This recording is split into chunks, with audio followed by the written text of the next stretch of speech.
welcome to Geeksphere TV episode 14.1, the video companion to the audio show of Geeksphere.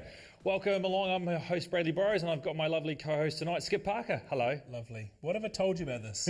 Just sounds dodge. Yeah, we get a little bit close in companionship. Look, we've got a really action-packed show tonight for you, but we're going to kick it off first talking about Twitter's new music service. Twitter have gone out and acquired, I suppose, a music discovery service called We Are Hunted. Right. Now, one of the big things around this at the moment is that Twitter are looking to build a music app. They've publicly said that. They've got the placeholder up at the moment. The We Are Hunted, I suppose, discovery service is competing against other services in the moment in the market like Pandora, RDIO, and I suppose Apple's recent announcement about iRadio where they're looking to do partnerships with Warner and Universal Music. I mean, it's going to become a very crowded space soon. Yeah. What are your thoughts around this one? I'm wondering if it's already too crowded. I mean, there is, as you say, there's so many different services. Yeah. A lot of them have a free element to them. And I think they're all struggling just to try and make their mark in that space with revenue, because revenue can be spread across different services now. So, you know, you're not necessarily going to put all your eggs into the Pandora basket. You might buy advertising on Pandora, on all the other services. You know, I don't know. It's going to be the differentiators. People that can make up a different type of service that people go to. Pandora is classic in the sense it's cheaper, but it's a different type of service in the way that it enables you to just listen to a linear stream of your type of flavour or choice. And one of the more popular ones in the market right now is Pandora and around that. RDIO has been big in New Zealand because they've been offering free streaming services to New Zealand customers. Yep. But both of them have advertising and paid models. I think the key thing with the Twitter service will be around its integration into Twitter itself and how they're going to bring those social circles around Twitter and the music and integrate it through. I think one other key factor will be what it does outside the Twitter sphere itself and looking into other services like Facebook and where you can start to share those services. But hopefully it'll launch in New Zealand. Hopefully we get to participate along with the likes of the launch of Google Music, which launched over the weekend in Australia and New Zealand. And let's hope we get access to the service. But that's what it currently looks like right there on our screen. Yeah, that's all you can see on the website is #music. And don't bother trying to log on to it, because I've tried and it takes you back to that screen. So it doesn't do anything for you. We'll have to wait for the Twitter app to come out. Yep. Brad, Bitcoins. Yes, talk to me. Yeah. Like, everyone's talking about Bitcoins. It seems to be in the mainstream media a lot of news around whether it's a good investment or a bad investment. So Bitcoins is a virtual currency, an online currency. Yeah. It's gaining a lot of popularity. It's been around for a while, but it seems to have really taken a lot of popularity. Look, rather than I describe it, I've got a video clip that makes it much easier to understand. What is Bitcoin?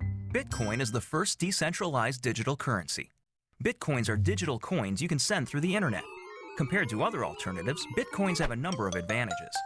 Bitcoins are transferred directly from person to person via the net, without going through a bank or clearinghouse. This means that the fees are much lower, you can use them in every country, your account cannot be frozen, and there are no prerequisites or arbitrary limits. Let's look at how it works. Bitcoins are generated all over the internet by anybody running a free application called a Bitcoin miner. Mining requires a certain amount of work for each block of coins. This amount is automatically adjusted by the network such that Bitcoins are always created at a predictable and limited rate. Your Bitcoins are stored in your digital wallet, which might look familiar if you use online banking. When you transfer Bitcoins, an electronic signature is added. After a few minutes, the transaction is verified by a miner and permanently and anonymously stored in the network. The Bitcoin software is completely open source and anybody can review the code. Bitcoin is changing finance the same way the web changed publishing. When everyone has access to a global market, great ideas flourish. Let's look at some examples of how Bitcoins are already used today. You can purchase video games, gifts, books, servers, and alpaca socks. Several currency exchanges exist where you can trade your Bitcoins for dollars, euros, and more. Bitcoins are a great way for small businesses and freelancers to get noticed. It doesn't cost anything to start accepting them, there are no chargebacks or fees, and you'll get additional business from the Bitcoin economy. For your first Bitcoins and more information, visit weusecoins.com. Brad, what are you thinking of this currency at the moment? One, I'm really happy I could buy llama socks. I'm really pleased about that. No, on a serious notion, I'm still trying to get my head around this. And now in the audio show, you sort of tried to explain it to a little bit more, because it is a currency that goes up and down with value, isn't it? Yep. And I was trying to get my head how I actually create Bitcoins. Yeah. Now, this is confusing. I have to admit, I've spent the weekend trying to get my head around just exactly how Bitcoins are generated, what it takes for a Bitcoin to exist. I still haven't quite got my head around it, to be honest. So a Bitcoin is generated with a whole bunch, it's an algorithm that generates these things. So the idea is the currency, as the video said, is peer-to-peer. So you have to have a service that enables you to function those transactions with a lot of certainty that, you know, things are actually working properly. You're not creating fake currency or anything like that. So you've got these Bitcoin miners that are constantly generating Bitcoins, but since the start of Bitcoin has begun and the networks have kicked off, the growth of Bitcoins has slowed off. It's become more and more difficult to generate Bitcoins. And what we're seeing now are people building much larger, what called bit miners. Now, I think we've got a picture of a Bitcoin miner. So you see this box here behind me. It is just a mesh of wires. And it looks really confusing, but these things are basically stacks of GPUs trying to generate and do lots of mathematical calculations to find and generate Bitcoins that will work within the system. So the complexity and difficulty of this has grown over time. And I think one of the best ways, if you're really into the sort of cryptographic algorithms and stuff like that, is let's get a story up online on the website. I'll link you to the original, I guess you could say RFC, or request for comments on this thing.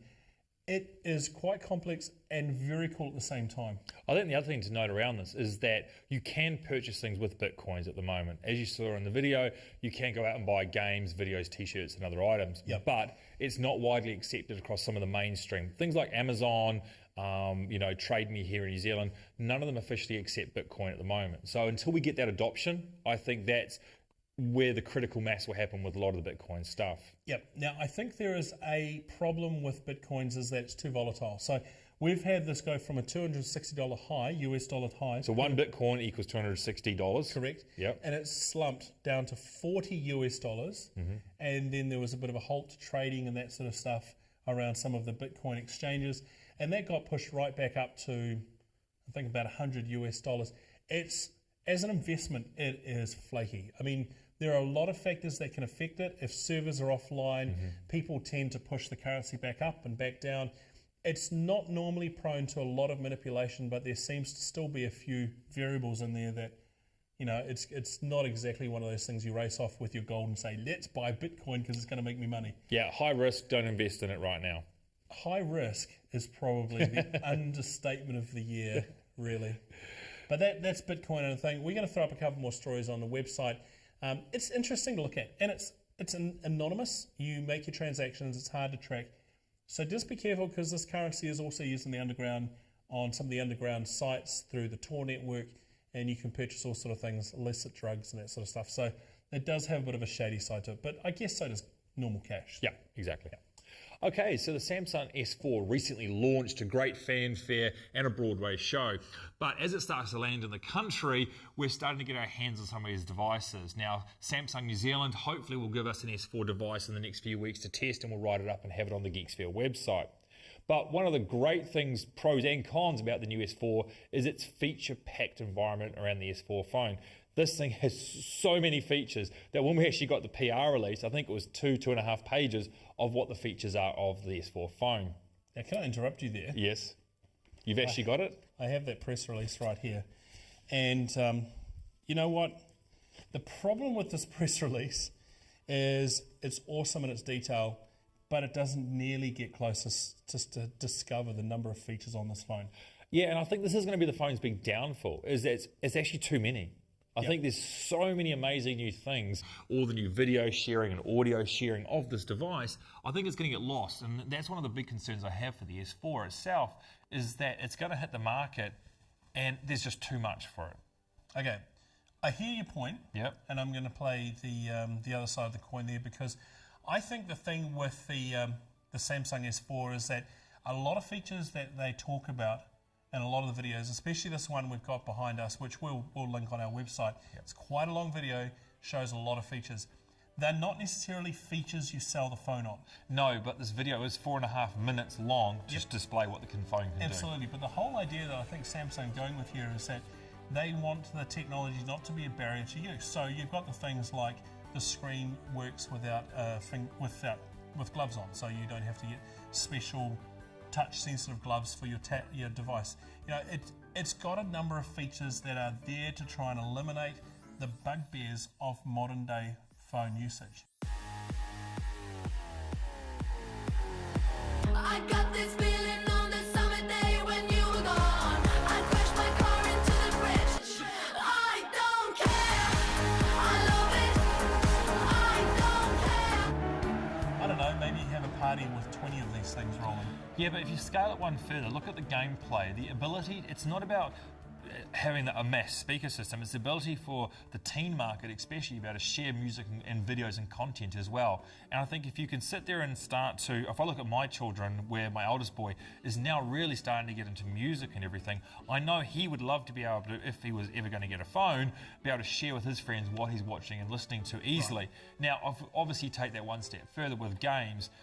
You and I play Xbox Live, that's great, but if we can take that to a phone where I can actually have in-game sharing, imagine having things like simple like Pong, for instance. You and I could play Pong on our phones and we could just play back and forth. If that is easy and simple to use, then that is something that will really catch on for the youth market. Yeah, no, I think this is a phone that has enough features for developers to come up with any idea they like. Oh, it's a rich platform. It is a rich platform. Let's just cover off a couple of things here in terms of the New Zealand launch.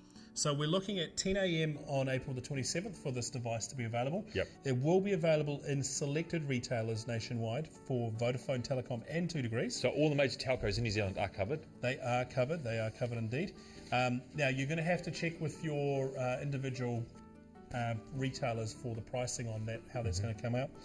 Now, Samsung New Zealand would like to confirm that they have only the 4G capable phone, 1.9 gigahertz quad core. Right, so there's multiple versions that have been released of this phone around the world at this point in time with different processors. I think the highest spec one has 8 cores, if I remember correctly. Yep. And obviously we're getting the mid-tier one into our market here. Yep.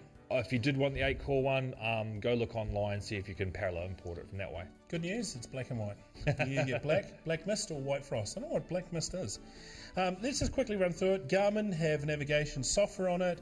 It has dual shot cameras. It does the chat on service from Galaxy S4, which it's a holistic communications thing. Yeah. Group Play we've talked on. S Voice for Drive. So this is sort of the Samsung, interacting with your phone while you're driving, hands off the phone. So sort of similar to what you have with Siri on the Apple platform. Yep. Is it My Talk on the Windows phone? Tell me on the Windows Phone platform. And obviously various other Android services out there as well. Smart Pause, I like this feature. The idea is you're looking at a video on your phone, you look away, it pauses, you look back and it starts off again. Smart Scroll feature, the list just goes on and on. Just too many. There's too many, but it's going to be a rich launch. I think this is going to be something that Samsung really hopes starts to chew, I think, into the global Apple iPhone market. Yep. Obviously, here in New Zealand, Android is the dominant platform. Yep. But globally, and especially in America, Apple is still the dominant mobile of choice at this point in time. Yep. So I'm looking forward to the phone myself. I think it's going to be a very, very feature-rich phone. So April 27th. Let's wait till we get one from Samsung to test. Cool, so now we're going to cut over to games. I've been trying to work out a way to describe the different games, and I think I fail at this every time. So do it for me. You do this so well around the genre of games that you and I have been testing, and some of the other guys at gameguide.co.nz. So explain in a nutshell how these games fit together. What is the genre that we're talking about? Okay, so a new kind of genre that we're seeing coming through. It's been around for a while, to be fair. Yep. But we haven't seen it in the modern gaming space, and that is interactive storybooks. Right. So this is your games that typically have a storybook feel to them, storyline. You go into what's called a scene, and you explore that scene. So you're limited to the room space. It could be that you literally walk into a room, and you've got to then go around investigating different items in that room to carry on your quest. And we're starting to see quite a few game developers turning to this genre to actually tell a story. Yeah, now for me, I've been playing The Walking Dead. Now, I'm lucky enough to have my Xbox hooked up to the US. This was released in the US, and I got episode 1, and I've been playing this. Now, the guys over at Game Guide have actually got the full version of The Walking Dead because they've now released episodes 1 to 5 on DVD. But it's like playing a comic book. This is the thing that it took me a while to get my head around, because it's not a first-person shooter. Like Skip said, you're walking through, you're clicking on fence posts and signage and different people to try and get different responses and different interactions. It can be slow, but the storyline is what makes these games. If you really start to get into these things, and give them a good chance, they suck you in, and you want to finish them. So it's like reading a really amazing comic book with awesome graphics. Yeah, now look at the graphics. Let's go full screen on this thing. It actually does look very visually rich.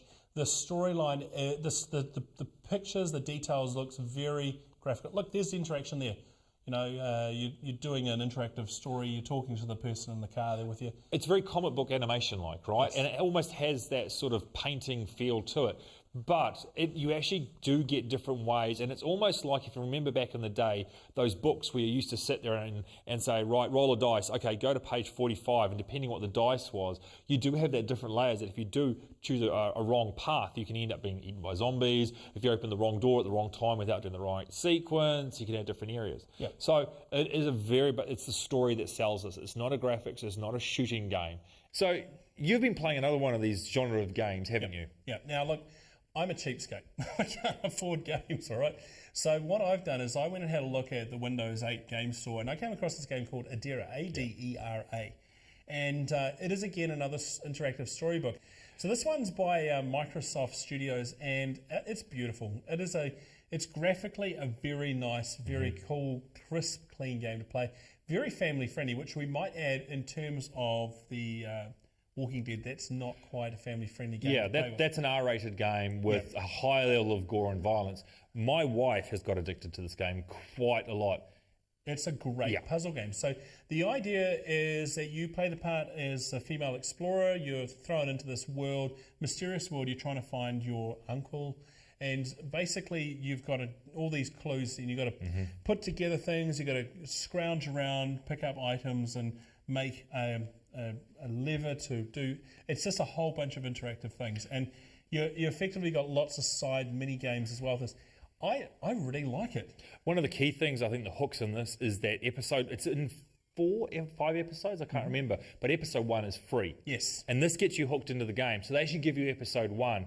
So you do actually almost get a full game try for buy. And then if you complete episode 1, obviously you pay for episodes 2 and onwards. Yep. And it really leaves it open-ended because there's no actual end story as such. Yep. They can just keep building on and on. Yeah. So this is the sort of a footage of the gameplay. This is just an opening sequence. It's not actually the gameplay itself. When you get into the gameplay, you have the ability to tilt around and look around in a 3D world, and you basically shift from scene to scene. Correct. So this exact example here is you're at the scene of the crash. You can then look around at different items here, try and figure out.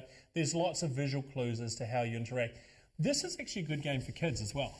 Yeah, look, a lot of people watching this might sit there and go, hey, wow, this is like going back in time, back to the late 90s, early 2000s, around a lot of our games that we had. Yes. But it's the addictive storylines that make any good game. Yep. And I think, again, it's that storybook telling that you've got in The Walking Dead and also this one. Again, family-friendly makes a big difference. I mean, the whole family can, get addicted to this game. Yep, absolutely, and spend lots of money buying more episodes. It's the way it is of the future. Now, I do want to call out that the Walking Dead review is up on gameguide.co.nz. Yep. The guys there have written a fantastic review about it. Yep. They have given it 4.5 stars out of 5, I think, from memory. But they are, real big fans of the Walking Dead series, and they are hardcore addicts of the actual original comic books themselves. Can I just one last thing on the Walking Dead? Yep. This is running alongside the TV show. It's not. Yes. It's not a game about the TV show. This is a game written by the comic book fans about the comic book. Yes. So if you're the original comic book fan and you're thinking, not so sure about this, get it. It's definitely going to be worth it. And I think that's one of the big things that the Game Guide guys talk about is that they're not great fans of the TV show. I think they like it, Yep. but they love the comic books, and this sticks true to the comic books themselves. Brilliant. Now, speaking of really awesome things, Tom Cruise. Oh, yes. Never thought I'd say that. Okay, so Tom Cruise has got a movie coming out called Oblivion. Yes. Now, Oblivion is a tale about basically the Earth's been at war. It's now in rack and ruin. They have machines keeping it tidy and cleaned up. And they take the energy source of the planet back to where humanity has gone. So basically there's this machines and there's other things going on. And so they've got a couple of people looking after the machines, making sure they continue keeping the planet clean and do that sort of stuff. Kind of a weird storyline, but our friends at filmguide.co.nz, the same sort of site as Game Guide, went along and did a review, and they were in fact, I am going back to my records here. You got lots of notes tonight. I do have lots of notes tonight. I want to read part of the review here, okay? So here's the line. Brought to life by Joseph Kosinski, the comic book writer, architect come director of Tron, it exudes every essence of the phrase visual masterpiece. I think one of the key things about this movie, it's almost a sleeper because there were a little bit of online trailers coming around it, but it sort of got overwashed by a lot of other movies coming out at the time, and now it's been released in the US, and it's really taking people by surprise a little bit. Yep, so let's have a bit of a quick look at that trailer.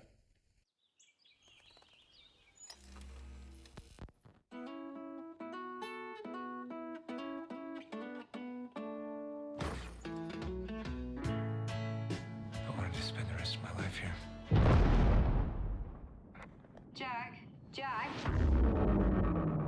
An object came down in 1-7. Got it. On my way. 60 years ago, Earth was attacked. We won the war, but they destroyed half the planet. Everyone's been evacuated. Nothing human remains. Our job is security and drone maintenance. We're the mop-up crew.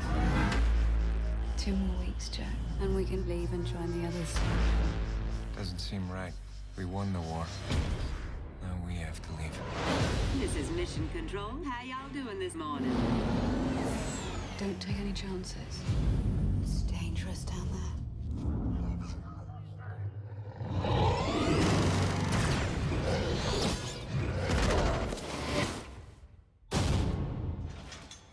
I've been watching you, Jack. Who are you?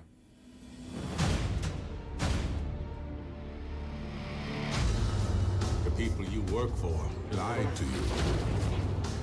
They told you to follow orders. And soon you would join the others. It's time you know the truth. Awesome looking movie. Absolutely looks stunning, this thing. I want to go and see it. Okay, so I do I. really want to go and see it. Look, I had a chat to Andrew Pitchford, the guy that wrote the review for the Film Guide. He said, look, it's a different story in the sense that there's no previous history to it. It's a blank canvas. Yep. So you're not going to go along and go, oh yeah, I know the storyline, it goes like this. It is totally new, and it's quite a pleasure to actually experience that story for the first time. There are a few moments when the pace is a bit light, but other than that, I think the thing that rings true for me is visual masterpiece. Morgan Freeman. There's Morgan Freeman in this thing. I know anything with Morgan Freeman is going to be pretty cool. Best movie ever. Yeah, look, I think visually it looks stunning, and I really like what they've done. And you know what? I think Tom Cruise is actually really good in this one. I'm getting a lot of people saying, Yeah. Tom Cruise haters going, this is actually a really good Tom Cruise movie. So anyway, head along to Oblivion, worth the effort. Cool, so that's the end of episode 14.1 of Geeksphere.tv. Hope you've enjoyed the show. We had a lovely time making it for you. Remember, this is the companion for the audio podcast that we do every night. Now, all the places that they can find us, Skip, what are they? Okay, if you go to Google Plus that is, Twitter and Facebook, Geeksphere TV on all those. To search for them, you'll find us there, and you'll see the logo of the little guy. Yep. Website, www.geeksphere.tv, sorry. And, of course, you can follow myself, Urban Kiwi NZ, on Twitter. That's where I mostly live. You can follow me at Brad Bohr. And on Geeksphere.tv, of course, we have all our reviews, games, and different other sites that come through. And, of course, our audio podcast gets shown up there every week. Thanks so much for watching the show. We'll catch you next week on Geeksphere.tv. Thanks, later.